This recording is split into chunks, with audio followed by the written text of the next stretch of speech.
morning, Annalisa. Good morning, Jolanta. How are you doing? Thank you very much. Quite well. I am a little bit stressed, but I can manage, of course. Yeah, of course. Don't be. It's going to be quite chilled, and I mean, we will do we had about 35 registrations, and we will do afterwards some post-production and some articles on the webinar. So it's cool. I actually thank you. Okay. What is the scenario you are going to share the presentation? I should do it. We can do that if you want. If you want that we share the presentation, we can do it because Monika shared it with us. Good morning, Anais. Good morning. Good morning, everyone. I can do it, but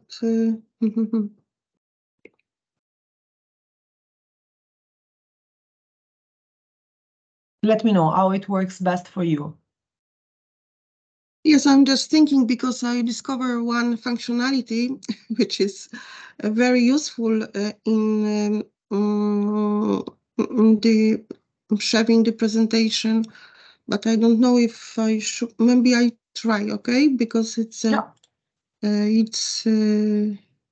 don't know if I should connect once again or it will be.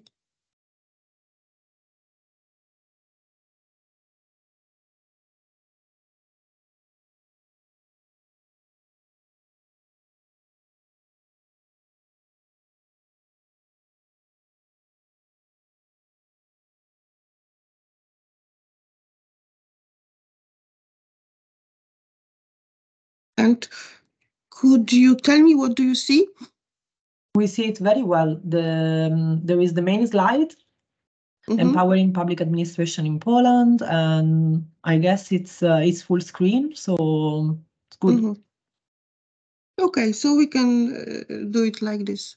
Do you have any video or any audio in the presentation? Because maybe we can try this. No. Okay. No. I see the presentation in the presenter mode, so it's for me very comfortable. Cool, perfect. Because we do see it very well. So, hello, good morning, everybody.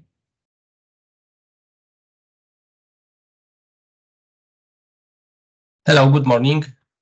Hello, good morning. Good morning, Veronica. Morning.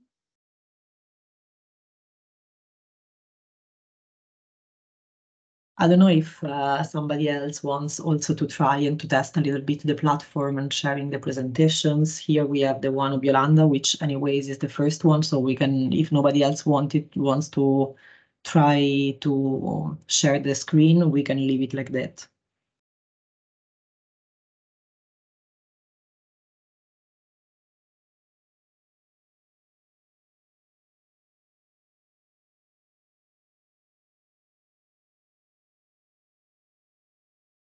Okay, maybe let's wait a couple of additional minutes for everybody to join. Yeah. I see Monika as well. Good morning. Hello, good morning. Monika.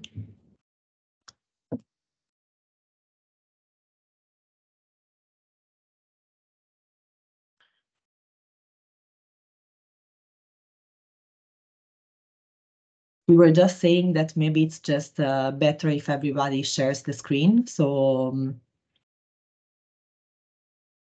Of course. But I have the presentation, so in case something is happening, we can take over and share it for you.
Okay, so I was just leaving some time to everybody to connect, but let me welcome everybody. Good morning to the people that are currently connecting to this webinar of the Eurisy Members Corner, which this time around it's focused on Poland, and we happily have our members, the Polish Space Agency, here with us today that will with other relevant speakers that will provide us with some insights on the most recent development within the agency and within the ecosystem in Poland.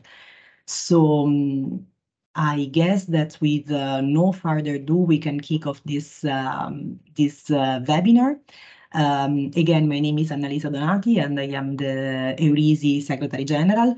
Just to provide with some brief information on Eurisy is an association of the space agencies, and we currently gather 24 among national space agencies and international organizations dealing with space affairs. And we work to bridge the gap between space and society. To fulfill our mission, again, today, we give the floor to Polsa.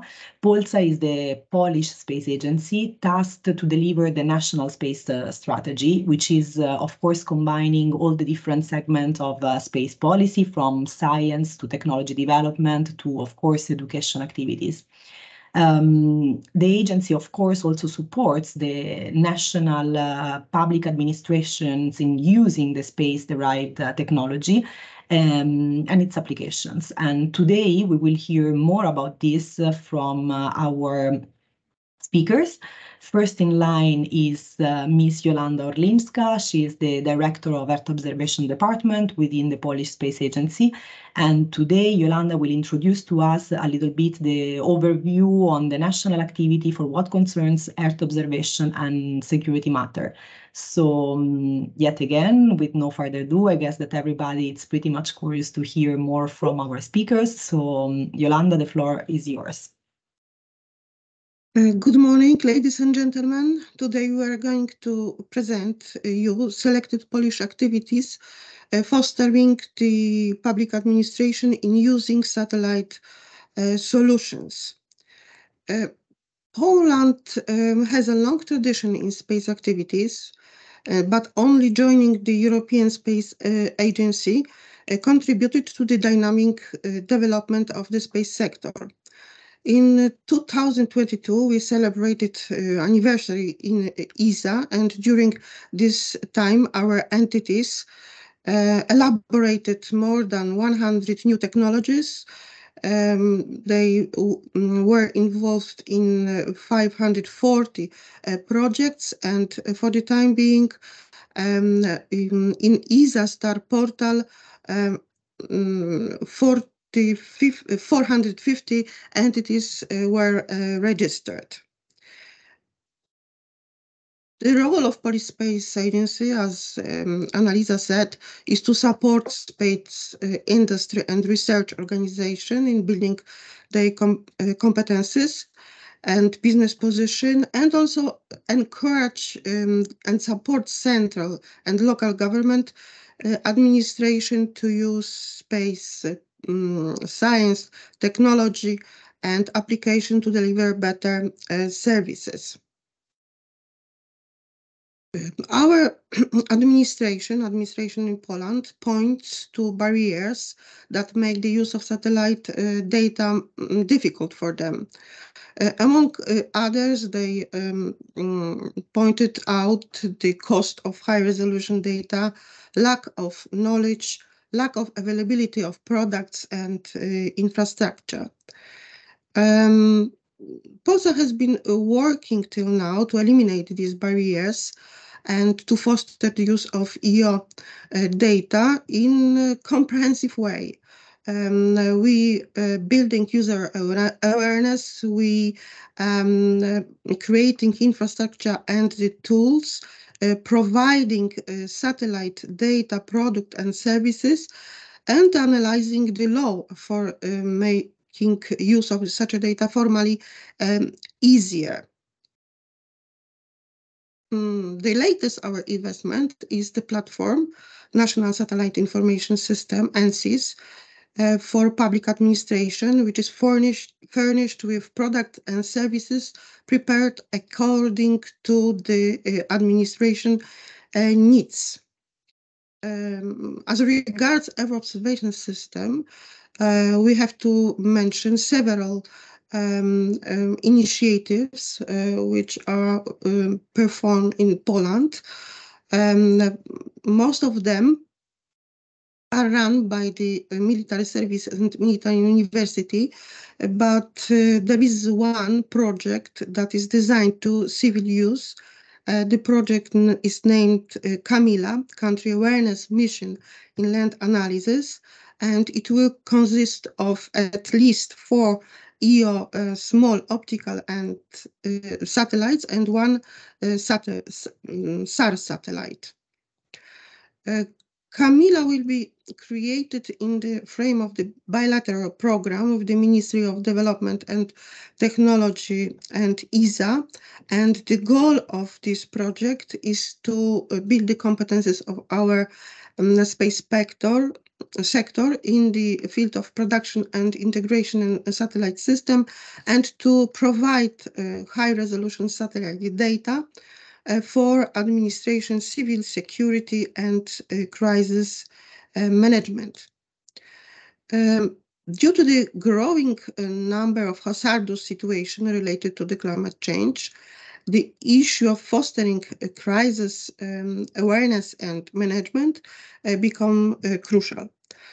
Poland has extensive experience and the willingness to play a significant role in the development of civil security solution based on the satellite data. What is more, the civil security from space is going to be the Polish specialization. In particular, experience in running of geospatial system by the government Center for Security and the use of innovative solution in project and activation performed by the Crisis Information Center as far as the constellation Camila can contribute to creation of civil security hub in Poland. I would like to pass the floor for the next speakers to give more detailed information of the mention our initiatives. Thank you very much for your attention. Thank you very much, Jolanta, for this overview and introduction on the different activities. I couldn't agree more by saying that given the current climate crisis, which is affecting every country, it's key to have to integrate all the possible sources of information to make sure that we can optimize the processes of field operators. So I'm looking forward to hear more, and I'm happy to introduce you. Of course, Monika, please, and Wojciech, pardon me for the pronunciation, but I will try. So Mierczyk-Burke and Cyran, hopefully I pronounce it well, senior specialist in the Earth Observation Department within the Polish Space Agency that will present today the newly established National Satellite Information Center, which is a new platform to facilitate user uptake. So we will be guided by both Wojciech and Monika into the products and all the tools that are available to support the operation of the center.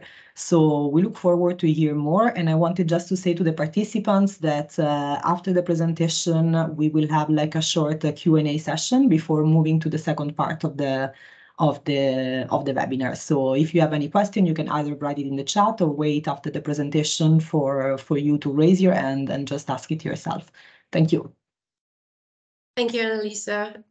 Perfect pronunciation. Monika Mierczyk-Burke, thank you. I'll share my presentation with you.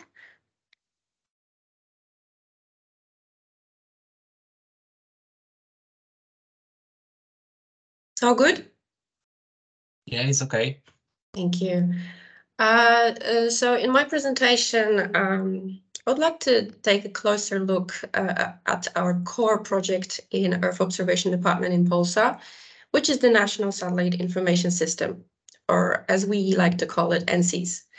And I would like to describe how it will help us to increase user uptake of satellite imagery and satellite products in Poland.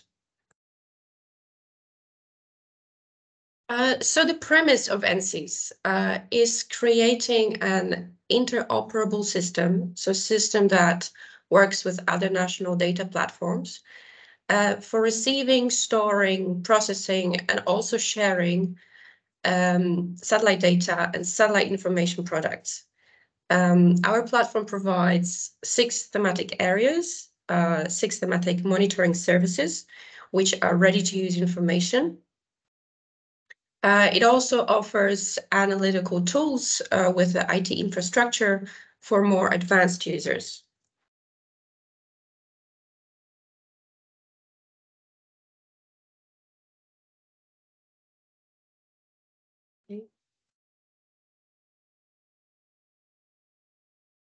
All right.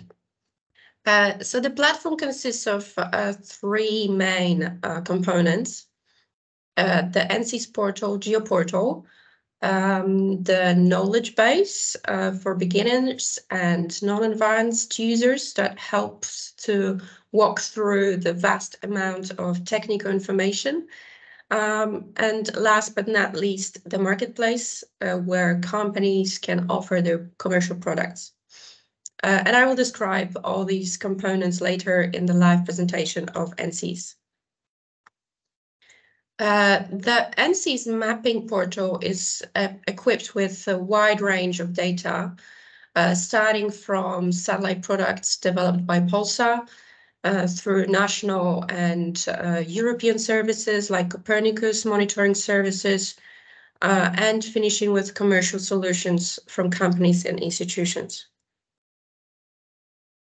Now I will describe our satellite products that are available on NSIS portal. These are ready-to-use solutions which provide information and they can make decision-making easier.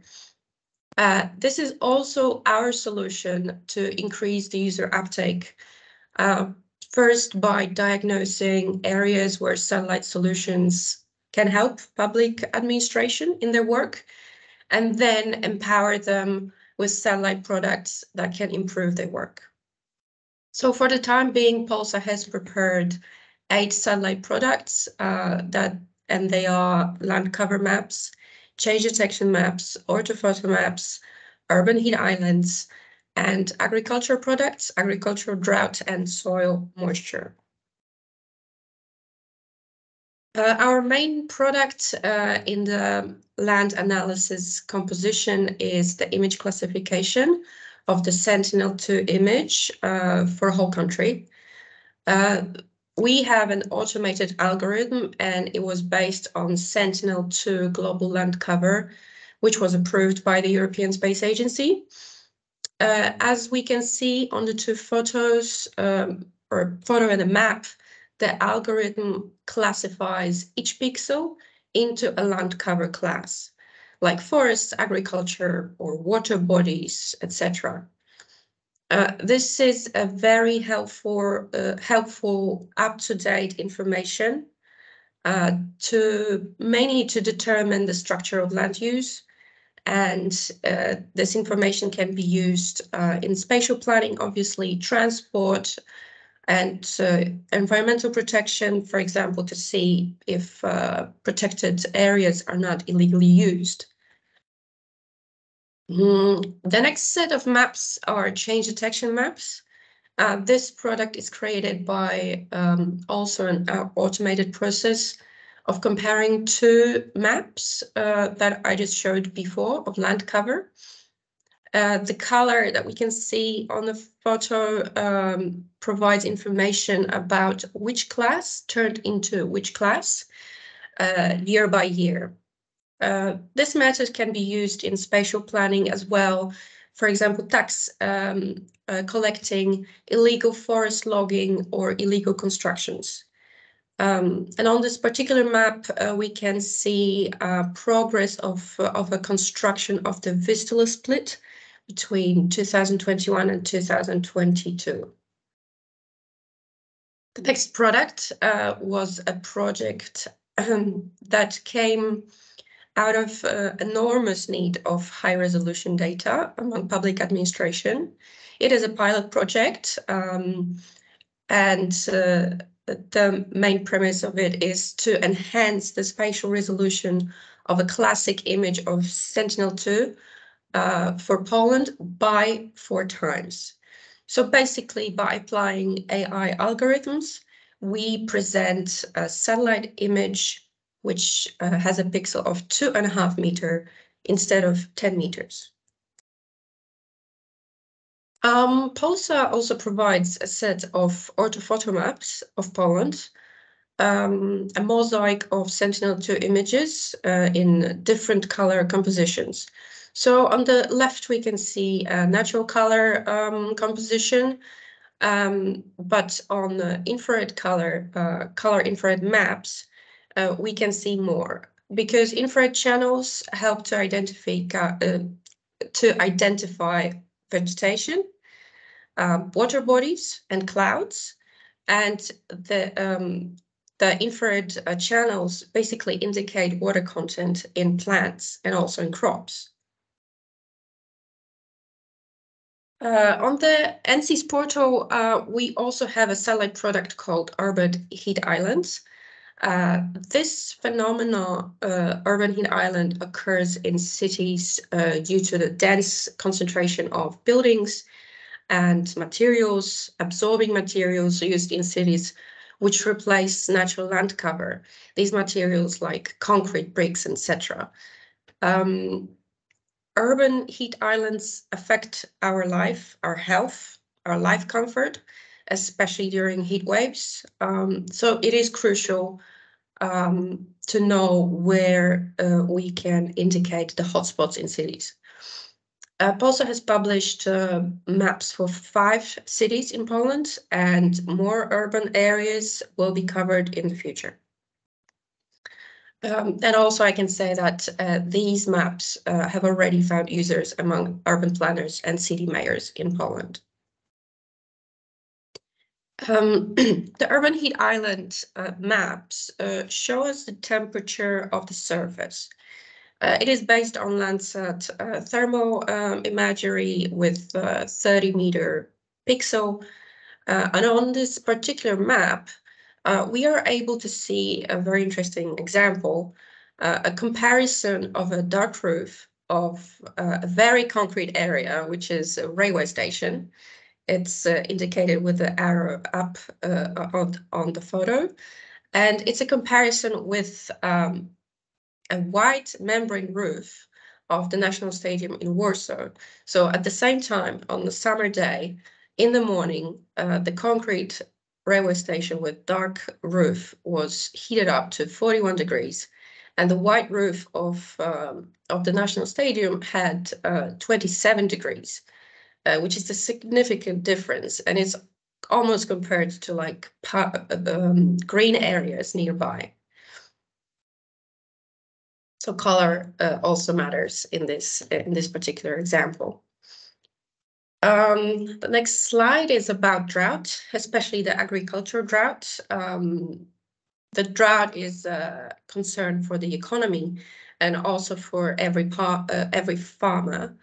From April to September, Polsa implements maps of agricultural drought of rural areas. And they're available in portal, as I said, every 8 days. Depending on the type of crops, because every plant has different water needs, we have also an estimation of crop production during the season. Our data can serve as supplementary data for agricultural agencies and, for example, for insurance. The next product is an additional product for agriculture, soil moisture. It was a pilot project in Poland based on radar imagery with different satellite resolution. was based on Sentinel-1 images, and it also can be useful for agriculture purposes. So what are the next steps? Where further development of our system will include integration of more EO data, so Earth observation data, for supporting more accurate decisions. We will also enable the easiest possible way to access the data and analysis tools. We plan to develop new algorithms, particular AI and constant monitoring and modeling processes on Earth. And basically, it's all about the data. The better data we have, the more reliable information we acquire, and then more comprehensive knowledge would lead us to better, more accurate decisions. So this would be my presentation. I will stop the sharing. Now I would like to move to the live presentation of the NCS platform. The presentation will be done by Wojciech Cyran. Are you ready, Wojciech? Yes, I can see you are. So first, we would like to present the NCS platform homepage. It consists of two elements. The whole NCS system consists of two elements. The first is the homepage, the landing page, and the second is the mapping portal. So the platform's homepage is filled with three main components: redirection to NCS map portal, the marketplace, and knowledge base, as I mentioned before. So the NCS platform knowledge base contains a collection of information about satellite data, the basics of analyzing satellite imagery and products. It also contains educational materials, available e-learning platforms, a list of thematic geoservice, and a list of basic tools for data processing. The knowledge base also includes an extensive advanced manual on satellite data and examples of good practices in the use of satellite products and services. Now let's move to the marketplace. The marketplace provides access to products, services, and applications provided by business entities, institutions of science, and other entities and institutions. We call it third parties. And they offer products on a commercial basis. These products are placed on the platform by redirecting to the service providers' websites and placing on the NCS portal. In the future, we plan to enable download from the repository. And now let's move to the more visual component of the pillar of mapping, which is the map portal, GeoPortal. It's a web application and it enables viewing, sharing, downloading satellite data, products and services.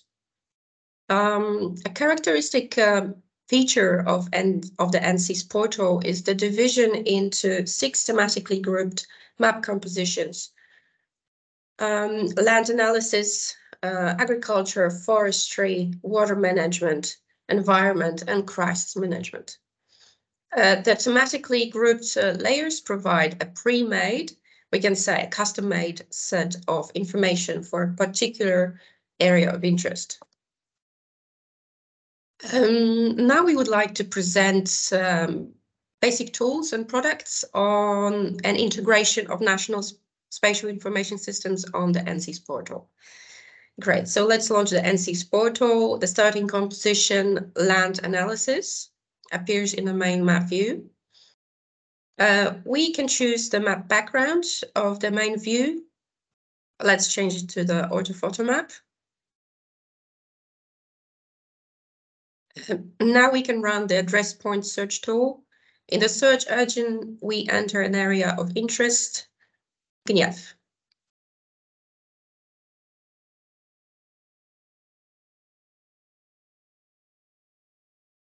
Now we are zooming the view of the area of interest. Great. Next, we can configure settings of the layer tree. We can choose active layers. Let's turn the map of anthropogenic land cover increase from 2019 exactly and 2020. It is a variation of land cover change map that I showed previously during my presentation. After zooming out, we direct our view into a recent area of investment, a wind farm in Gniew.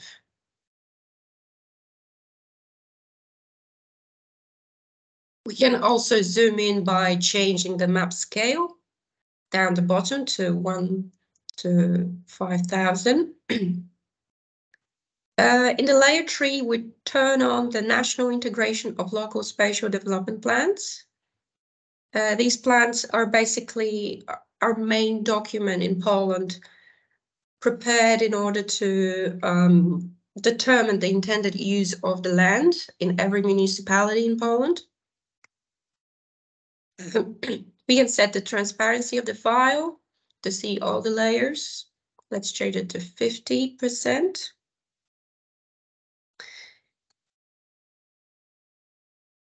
So this spatial analysis allows the user to visually verify local spatial development plans, which with actual changes in land cover on the orthophoto map.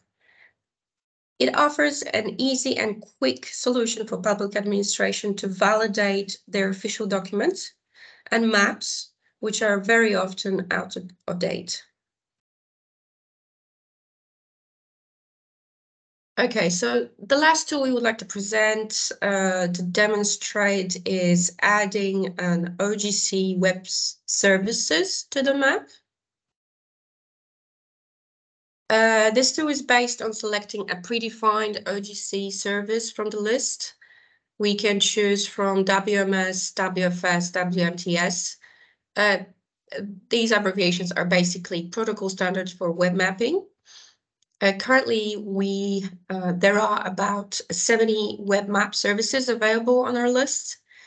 These are connections to domestic and foreign services such as Baltic Sea mapping, Polish National Geoportal, Statistical Office, and multiple Copernicus map catalogs. All products developed by Polsat are also made available in the OGC standard, and they can be used by more advanced users in their own programs. So let's start with the example. After selecting an address from the list, in our case, we would like to add agricultural drought, yield reduction. Exactly. We click on the load layer icon. Then we are scrolling down.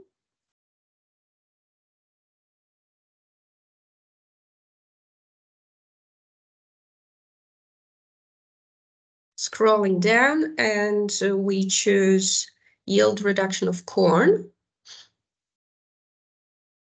And we're adding it to the map.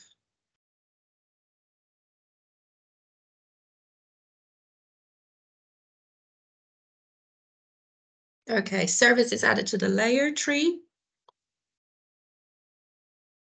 And it should be displayed in the map window.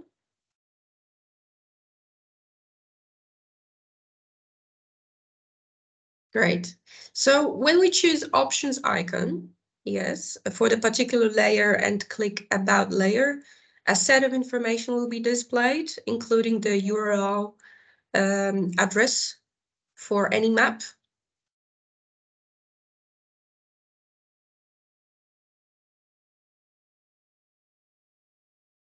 Exactly.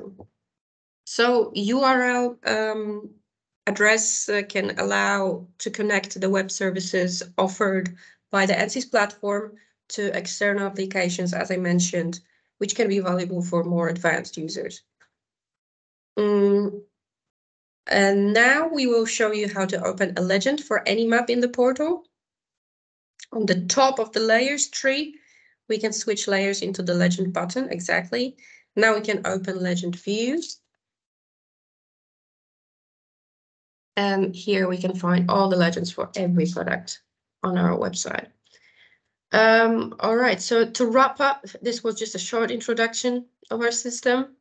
ANSYS platform offers many more tools for analysis, and we invite you to test it yourself. There is a full English version of the homepage as well as the map portal. So to sum up, products and services are consistently updated, shared for free for all users. Data are released cyclically, which provides stability and reliability of the information for users, and which also allows to use satellite products in administrative procedures. Thank you. Thank you very much for both of you for this lively hands-on presentation, demonstration of the product. It's really impressive, the service that you put together. So I really like, I have a couple of questions myself, but I would like to first see whether there's any question from the audience here. Please don't hesitate to raise your hands or to write the questions in the chat. Maybe just to break the ice, I start myself with a couple of points. So I was wondering, since indeed you managed to put together many different kind of services in this unique platform, which is indeed addressing many of the challenges that we also somehow experienced while working with end users communities. I was wondering whether you already had some interest from users. You are already working with some of them for the use of specific products. Can you tell us a little bit more? Yes, so maybe I will try to answer this question. So according to the statistics, we have around 50 users on average that visit every day. So far in total, there are over 3,000 unique users. So because the topic is still very niche, this figure can be considered high, especially at this early stage, because we opened the platform July this year. So we basically had 4 months. But how do we want to increase these numbers? Well, a huge part of our work is promoting and popularizing our products and the platform in general. We try to work closely with users and we plan to adapt the ANSYS platform according to their needs and requirements. And the main reason for promoting satellite solutions is raising awareness.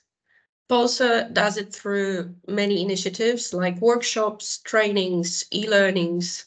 We prepared a manual, as I mentioned. It's a comprehensive textbook dedicated for the public administration, which it also has almost 4,000 downloads, as if I remember correctly. As also, since 2021, every year we organize the Earth Observation Forum. We also co-organized it with Eurisy last year.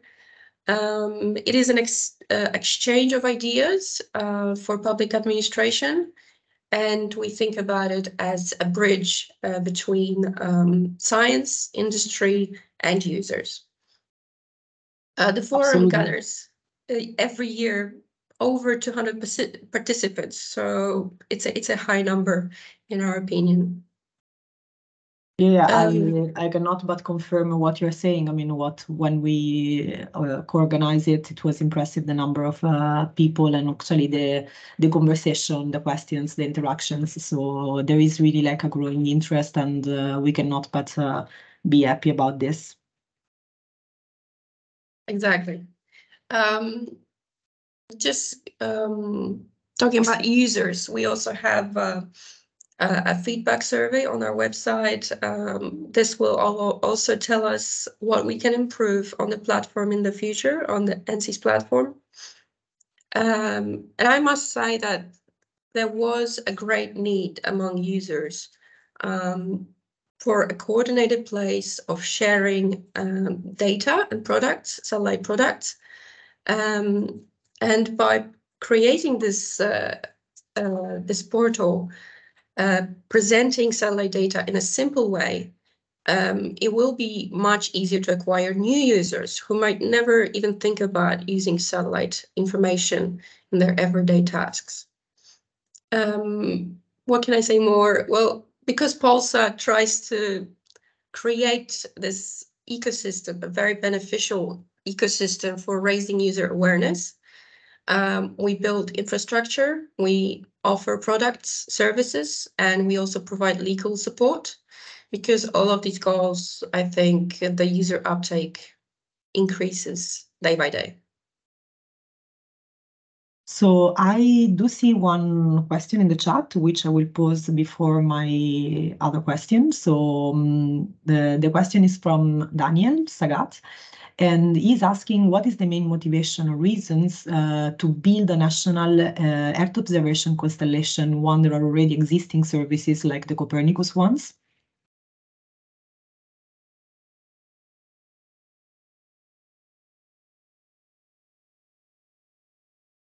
If you want to provide us with a little strategic indeed, Jolanta. Yes. Yes, I am going to try answer this question. Our agriculture space is very scattered, so our farmers needs more detailed data, high resolution data, and this is the main main idea and the reason why we decided to perform such a project. And the second thing is also the space management. Our plans for the urbanization, they also need more detailed information from satellite platform. Thank you very much. I guess this answered the question, and we do have another question from Coco Antonissen from the Netherlands Space Office, and she's asking back on the users, like which type of users are mostly connected to the platform. It is mainly industry, policymakers, scientists. Can you please provide an overview on the main categories?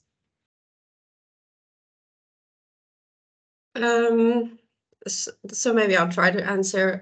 Yes, about the users, as I said, the platform was launched 4 months ago, and so far we have a general feedback. How many are they?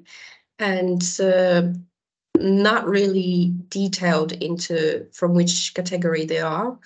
As we mentioned throughout our presentations, our main user is the public administration. So even if the platform is used by scientists or commercial institutions, we try to promote it among public administration in Poland. Mostly, yeah. And we do have also another question, a follow-up question for Jolanta mostly, and is about the legal support that she mentioned. If she could, if you can elaborate a little bit more on this legal support, like what kind of support you offer, and specifically to who, if you have already like requests, or it's most like a service kind that you offer. For the time being, we are on the first phase of the changing the law, or maybe just advised for the ministries how to change the law, that the use of this satellite data should be easier. So we analyzed we gathered a lot of information about whole our system, and we just to pointed out the fields which we see that the change of the law will significantly help to use this data. It will be easier. So this expertise and this analysis we are going to share with the ministries which are responsible for the climate, environment, agriculture, and so on. and we will try to elaborate the new. We will try to elaborate the new sentences. Yes, in the law, in the regulations.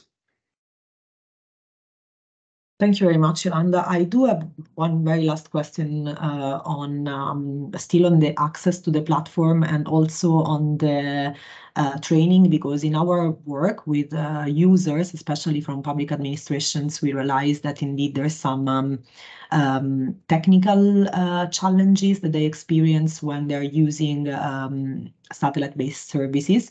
And it's mostly indeed, as you mentioned, as Jolanta mentioned, in the barriers, in the lack of specific competencies and expertise in understanding this kind of information. I can see that you try to make it as easier as possible and as user-friendly as possible. But I was wondering who can access the platform, if it's a direct access from every kind of user that wants to access the services. And also if, we discussed a lot about co-design, for instance, of specific information for end users. And I'm wondering whether you offer on top of the knowledge base that we saw, so also like really specific services to train the public administration, if this is part of the future plans, also if you are considering these kind of things, or indeed the organization of info session on how to specifically use this kind of information. Thank you. Okay, so I'll try to take this question. Yes, Jolanta?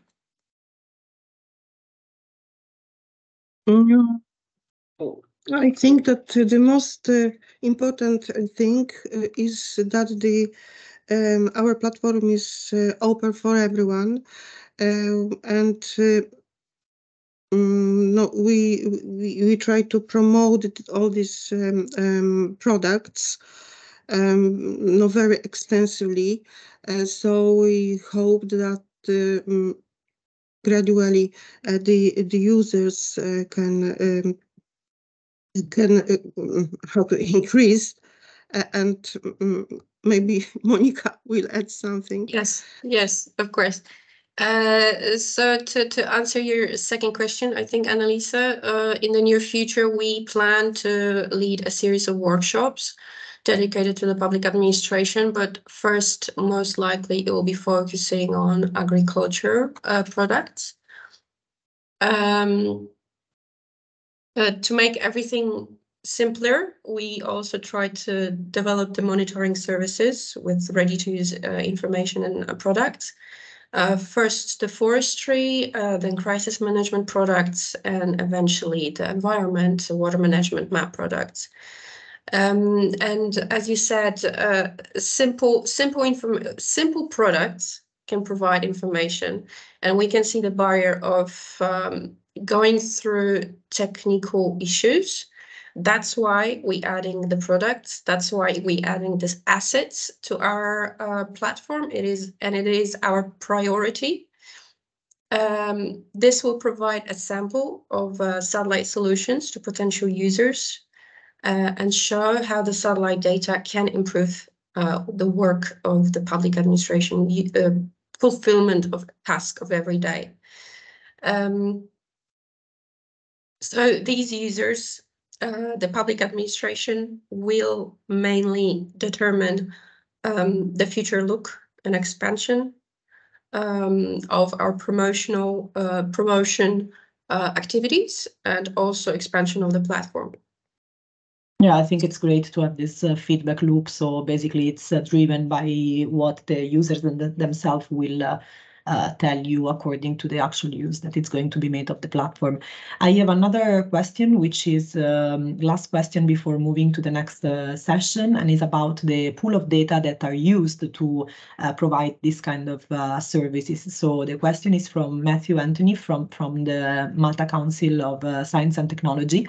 and is asking whether the information that are basically the data that are pooled within the NSIS portal are coming from Polish public and private entities only, or also there's non-Polish entities that contribute to this pool of data that you are using. Well, the pool of data is focused on Poland, but there are European constellation data, which is Copernicus mainly. All our products are based on free available data from Copernicus. The processing is made by companies or institutions, and this is the development that we try to do to make everything simpler for the public administration, for the viewer, let's say, user, the viewer. So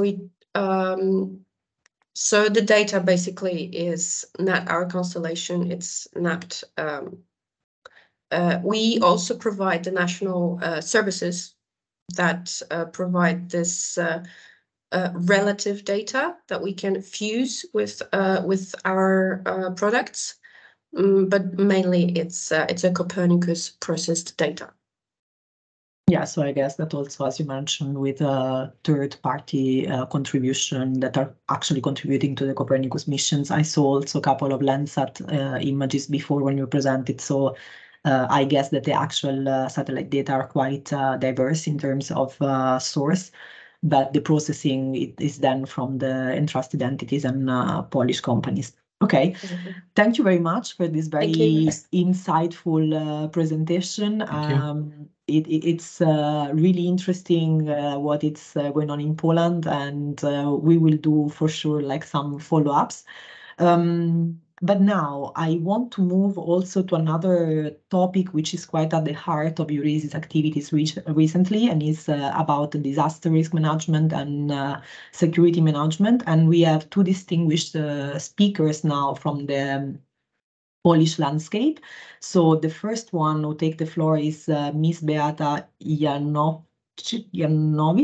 So again, I hope that I'm pronouncing it correctly. Otherwise, I mean, just please tell me. Beata is the Deputy Director of the Governmental Center for Security, and she will be presenting today the Polish GISBN, which is the National Security and is a geospatial-enabled system which is aimed at building situational awareness for decision makers at national and regional level. So I guess, Beata, you can share your screen, well, we are curious to know more about this.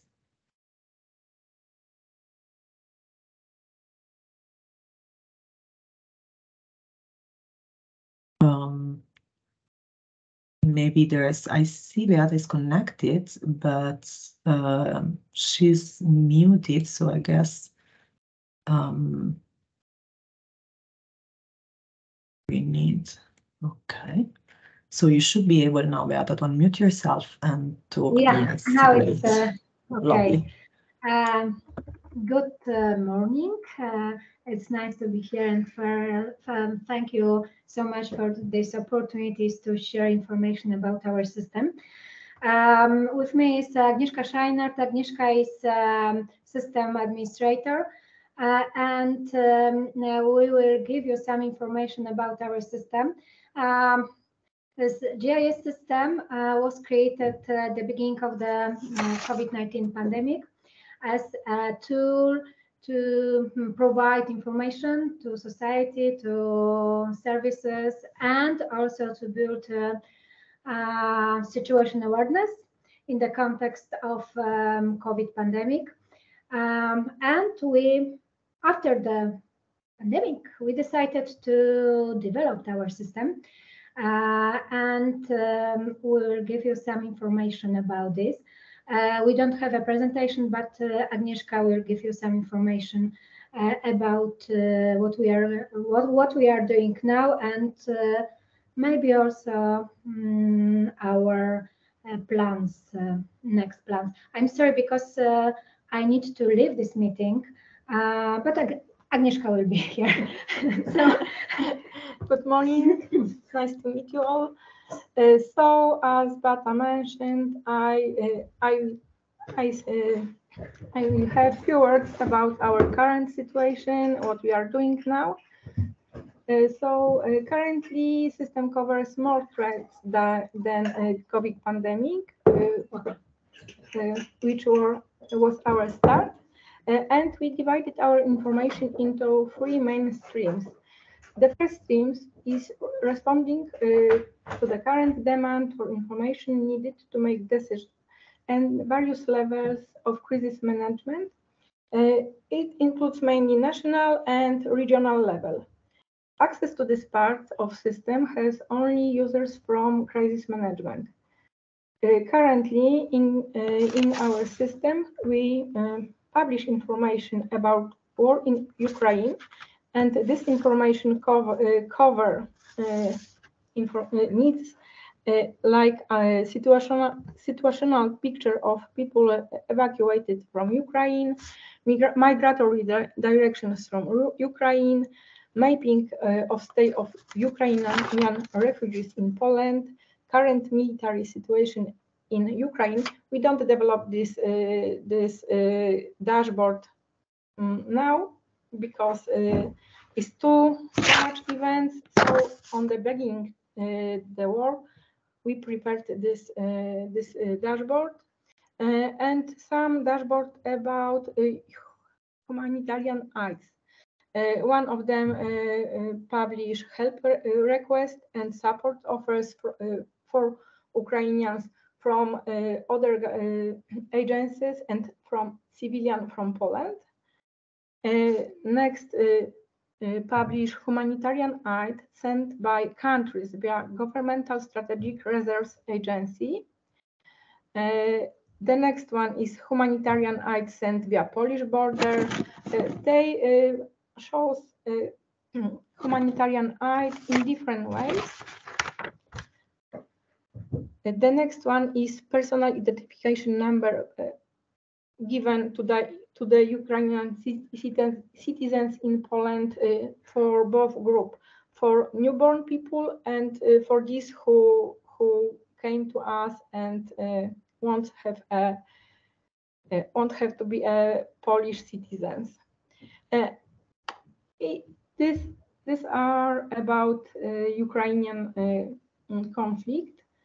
The next actual dashboard is threat of development of golden elk on the Oder River, and we have some. The next type of dashboard, the second stream, is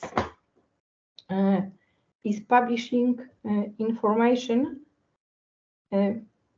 It's mainly monitoring different.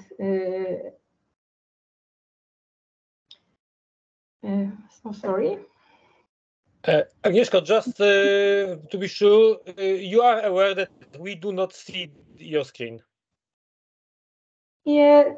Yes, you don't see because we haven't any presentation. We don't prepare any presentation for today meeting. So I'm so sorry. I only read or say from head. It's hard for me without presentation too, because you can rely only on my words, not on easy and nice pictures. The second stream is ongoing publication or monitoring information of selected national security threats, included in our national document, which is report on threats to national security. And I give two examples. It's, for example, African swine fever monitoring application and highly pathogenic avian influenza monitoring application. And both of them are about our Polish cases. And the third stream is informing the public about the current development of threats and activities related to counteracting them. As example, we publish a report on coronavirus infections, SARS-CoV and report on vaccinations against COVID-19 on and these reports are published on our national site. It's on gov.pl. So there are currently day by day updated, including weekdays, and many people. And some time ago, it was the high top from frequency. From the frequency visited by civilians, by people. And as I said, these 3 streams I divided in our systems onto parts. One, information for crisis management teams are, I put it in our component, which is closed only for some kind of users, and the information are published on portal like dashboards, and portal has limited access, which is shared only for public services and related recipients. And the second part on and our third stream is component for civilians, which is posted on ARGIS online, and has 2 modules. I was talked about them earlier. And information in Go information system is presented on dashboards, which present information using interactive maps, charts, and statistics, allowing to track changes in the present threats or activities in time and space. The source of data for published information in system are other units responsible for maintaining appropriate registers or thematic databases. In scope of satellite imagery, in our system currently we don't have any, but we are using them in some crisis management cases.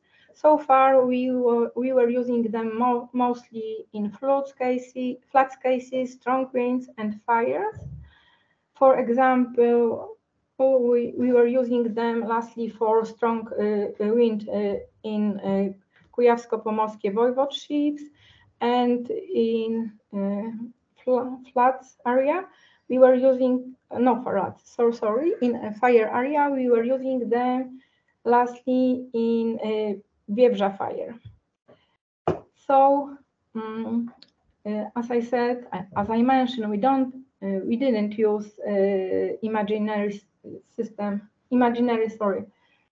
satellite imagery in our system, but it is our plan for future. We plan to create platform which will include imaginary data and data from drone. It's our future. It's one of our future activities. The second is to cover all threats from our report on threats to national security, and the third, our future things to do will to cover national database about losses, to fulfill ours, as well as Sendai framework for disaster risk reduction needs. So it was in few words. Thank you for attention. Thank you very much, Agnieszka, for taking over and providing us with an overview of your activities. I invite you to please stay with us. We might have some questions later, but now also for the sake of time, I will pass the floor to Dr. Jakub Ryzenko, the director of the Polish Crisis Information Center, who will discuss for us the current use of satellite data for civil protection mostly.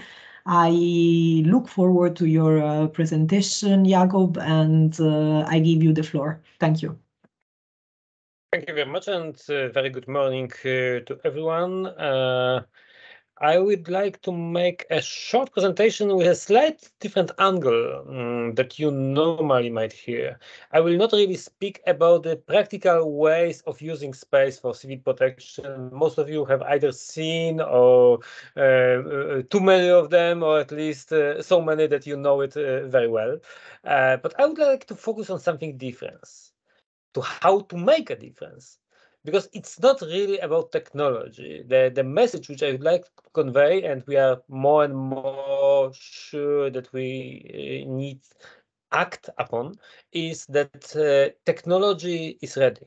The people are not ready yet. The organizations, the structures which are to use space need to catch up, particularly as we all know, space is really running ahead at a significant speed.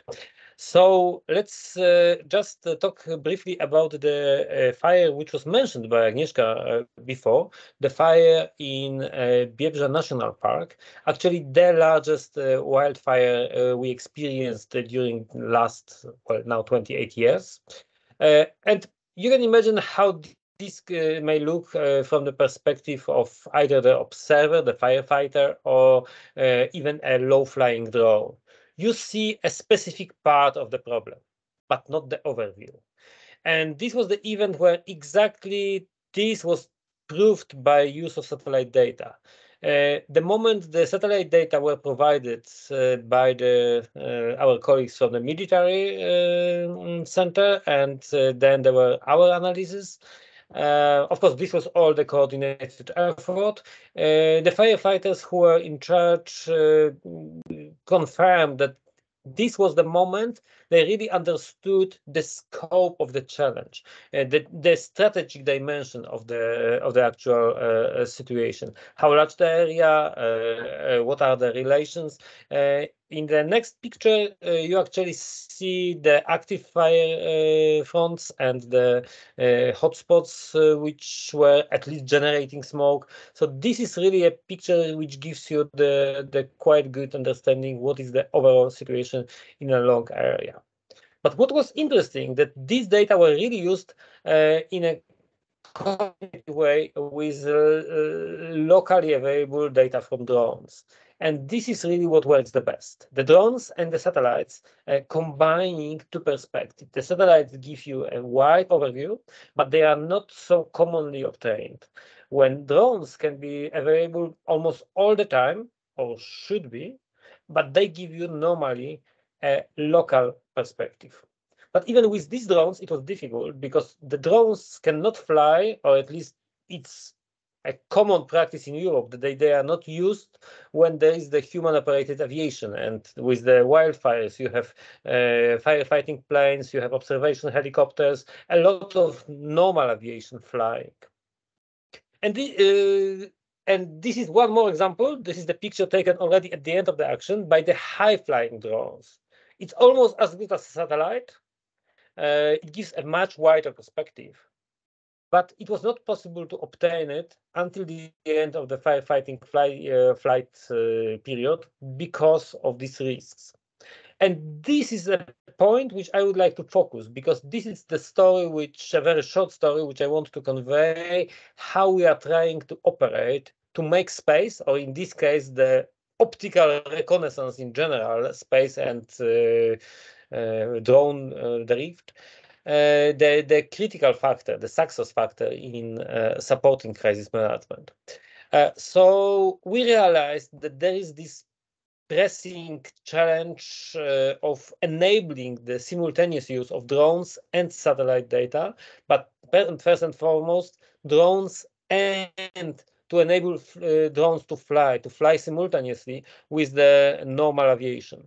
We worked with the fire service and facilitated establishment of the procedural approach, where they have the air operations coordinator who is the officer in charge of the suspects, and we set up a showcase using the specific set of drones as a flight coordination unit next to the headquarters to ensure that there will be an effective flow of information between the coordinators of the firefighting operation on the ground and the aviation component.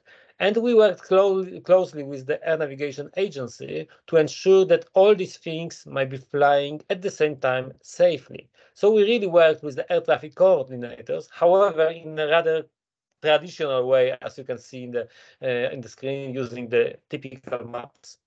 But it worked. And the video, which I hope you are able to see, I'm not exactly sure. No, unfortunately, you will not see it. I see that the platform is not able to use it. Pity. But basically, what you could see would be the firefighting planes observed from above, from a drone, and helicopters flying next to them. So that's really what was the purpose of this activity, to enable people to use all these capacities in parallel, but to enable working through the procedures, establishing best practices, testing them, and ensuring that there are the organizational ways, that there is a know-how of how to fly drones and how to use information from drones. And this was the outcome.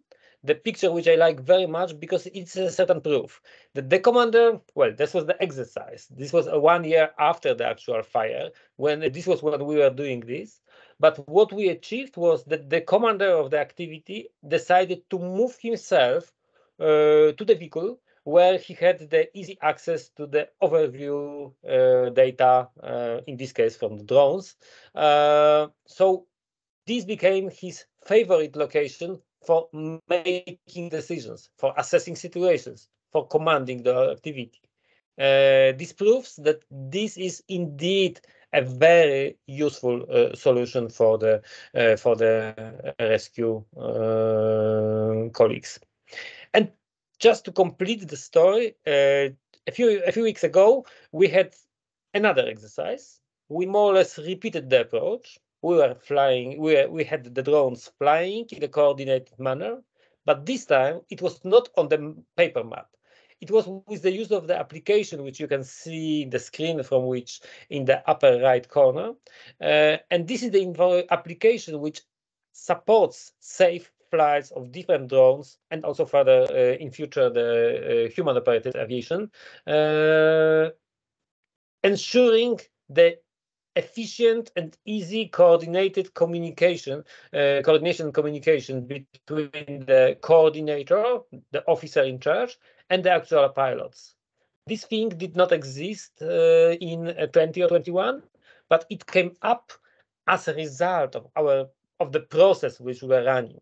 What is needed, how to do it, let's do it, demonstrate it works, develop the solutions which will facilitate it, use all this together to have an efficient mechanism using innovative technologies against the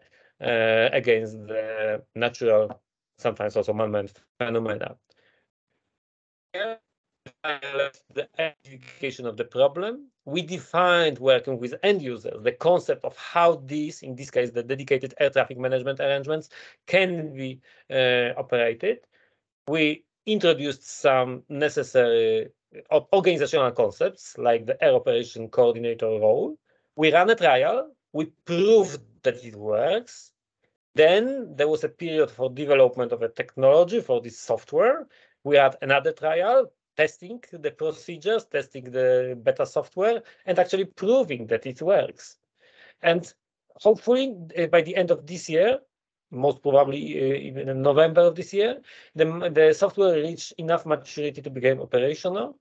But of course, next year will be a time of the actual real-life tests. This will be a time when these things will be used operationally, and we, together with the Air Navigation Agency, will be supporting them, ensuring that this combined use of aviation is possible. And then the drones can work very nicely, supporting and extending what satellites are providing us to us.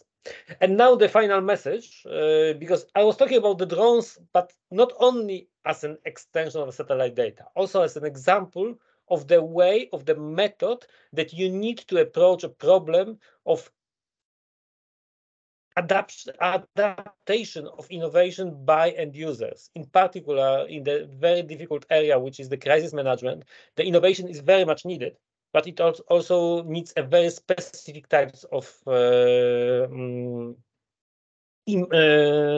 adoption, of introduction into the operational service. And there is a gap, as I said, between, as a result of this, there is a gap between what is available technically and what is really used.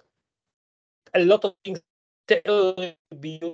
are not fully used or not used at all by crisis management sector because of these soft difficulties, because of the lack of know-how, because of the lack of the proof, because of the lack of the well-established ways how to use these innovative technologies.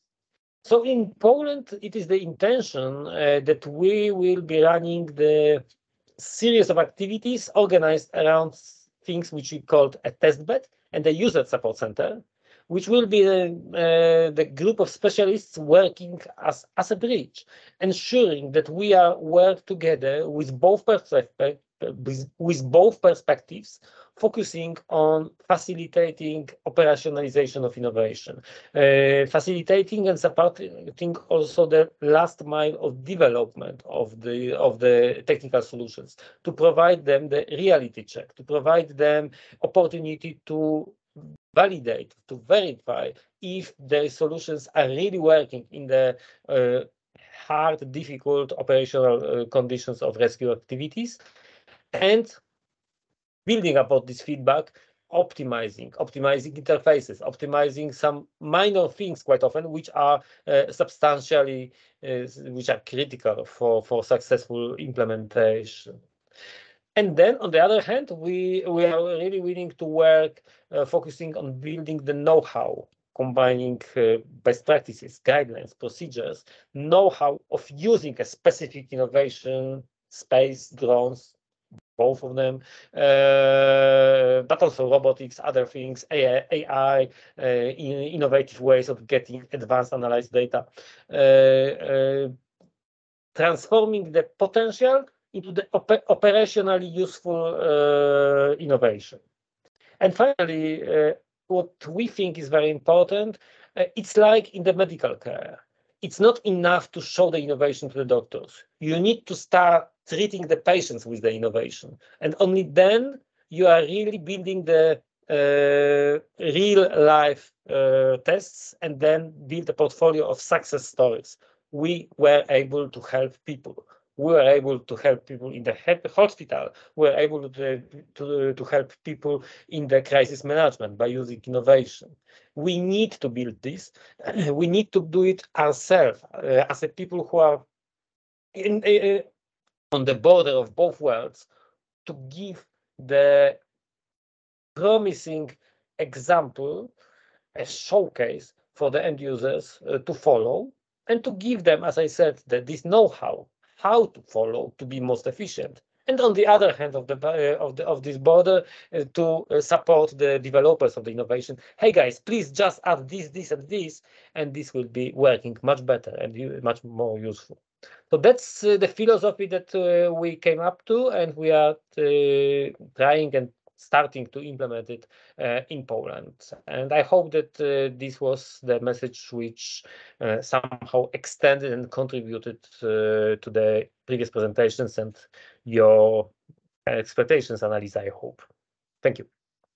Most definitely, Jakub, thank you very much for indeed providing also some concrete examples. We are advocating indeed for the integration of satellite data with additional in situ data, for instance, that could complement the value of satellite. As you mentioned, of course, the satellite has specific characteristics and peculiarities in terms of data that can be really like maximized and enhanced if used in coordination with additional national sets of data, and we know that there is also a large interest in the use of drones. For instance, for these cases, there is a different European Commission funded project that are currently running on this in this sense, and we would be happy indeed to follow up on the different outcomes of the tests that you mentioned. So this is really interesting, and what we want is to demonstrate practically basically what those data are used for. So I thank you very much, and I actually open the floor for questions from the audience if there's any. So I see Yolanda raising her hands. Maybe she wants to add something on this. So please, Yolanda.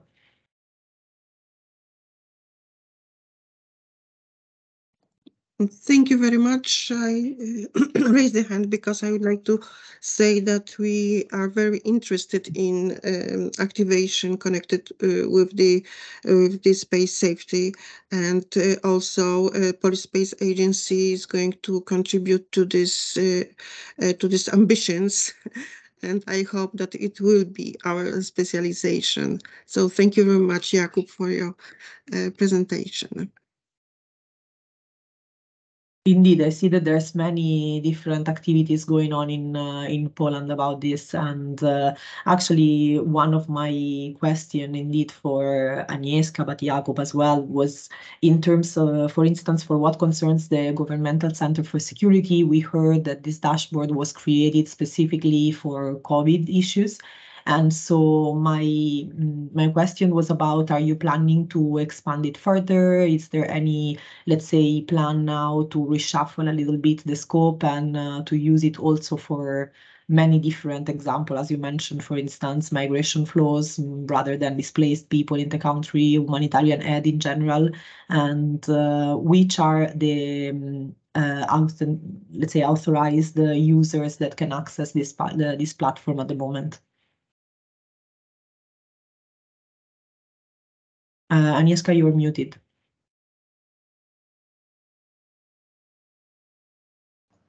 Yes, we definitely are planning to develop our system. In scope, as I said, we are planning to build a platform for satellite imagery and drones. It's a one big scope. The two next are to cover national database about threats according to our national report about threats, and the third on today, but not this isn't a finished list of our future developments. And the third, our task is to cover national database about losses, which I mentioned before. So maybe I don't tell in detail, but this is our three main goals on this moment, because we are aware of advantages which give us satellite or drone data. So we decided to build a platform, a special part in our system to cover this issue. And since we saw earlier the new, let's say, NSIS platform, are you planning to do any kind of integration or to, let's say, do like some exchange of data information, or it's like, can you tell us more about this? We don't have specific sources, but we will try many of these, and we will take data from different sources. I think these two if technical issues will cover this, we probably will use them. Thank you very much. And I mean, we are running a little bit late, so since I do not see any further question in the chat, I guess I can thank you, all our speakers of today, very much for the very insightful presentations. I enjoyed the tour pretty much on the newly developments within the space sector in Poland. So, of course, Eurisy will offer the platform to promote all your activities also in the future, and we're very happy to do so now. I just want to remind all the participants that we will distribute, of course, like a report after the Members Corner, and of course the recording of today's webinar that will be made available to everybody on our website. And for more use cases and for additional information about Poland, but all our members, I invite everybody to visit our website. This said, again, I thank you very much, and I hope we see each other soon. Thank you very much, Marisa. Thank And you, thank you all Marisa. participants. Thank you. Thank you. Bye-bye. Bye. Thank you. Bye. Bye.